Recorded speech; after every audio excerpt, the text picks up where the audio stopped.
Bạn chấm điểm số bằng 4 ទាំងអស់គ្នានៅក្នុងវីដេអូនេះខ្ញុំធ្វើការបកស្រាយនៅលំហាត់ទី8ដែលនៅក្នុងលំហាត់របស់យើងគឺមាន6សំណួរដែលសំណួរទី1គឺកំណត់ការបរិច្ឆេទឥឡូវនេះអញ្ចឹងការបរិច្ឆេទឥឡូវនេះគឺយើងប្រើ function now អញ្ចឹង now បើកមុខកញ្ចក់បិទមុខកញ្ចក់អញ្ចឹង function វាគឺប៉ុណ្ណឹងយើងមិនចាំដាក់អីទេហើយ enter មកវាលោតឲ្យយើងទាក់ទងជាមួយនឹងថ្ងៃហើយនឹងម៉ោងពេលឥឡូវនេះ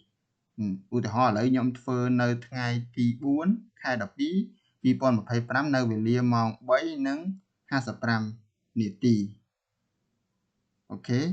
អញ្ចឹង now គឺប៉ុណ្ណឹងឥឡូវយើងចូលមកដល់កំណត់ការបរិច្ឆេទដែរតែទាក់ទងជាមួយនឹងថ្ងៃនេះមានន័យថាវាអត់មានម៉ោងទេអញ្ចឹងយើងប្រើរូបមន្ត today ស្មើ today បើកមុខកញ្ចក់បិទមុខកញ្ចក់ enter អូខេអញ្ចឹងបើ today វាអត់មានម៉ោងទេវាមានថ្ងៃ4ខែ12 2025បន្តមកទៀតកំណត់ការបរិច្ឆេទថ្ងៃទីអញ្ចឹងយើងកំណត់ការបរិច្ឆេទថ្ងៃទីស្មើយើងប្រើ function day ដែលនៅក្នុង day នេះគឺយើងយកមកពីណានេះឥឡូវខ្ញុំយកមកពីការបរិច្ឆេទមួយនេះអញ្ចឹងយើងចង់បង្ហាញថាជាថ្ងៃទីតែប៉ុណ្ណឹងអញ្ចឹងយើងចង់បានថ្ងៃទី3អញ្ចឹងយើងប្រើ function day enter មក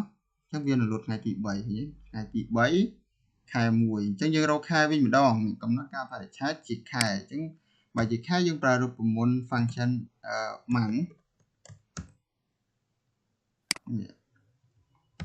អូខេ enter អញ្ចឹងវានឹងចេញខែ2អូខេបន្តមកទៀតយើងរកឆ្នាំវិញម្ដង year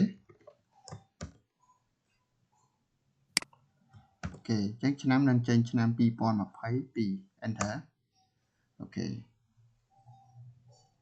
អញ្ចឹង function date វិញម្ដងកំណត់ការបរិច្ឆេទចេញពីរីសាខាងលើនេះអញ្ចឹងកំណត់ការបរិច្ឆេទទាំងអស់នេះដែលជា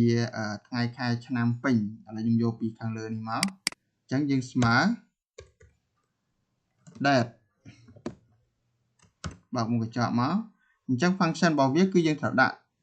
ឆ្នាំមុនអញ្ចឹងឆ្នាំ year នេះឃើញ year month day អញ្ចឹងយើងselect នៅលើ year ក្បៀស1មក month ក្បៀស1 day អូខេ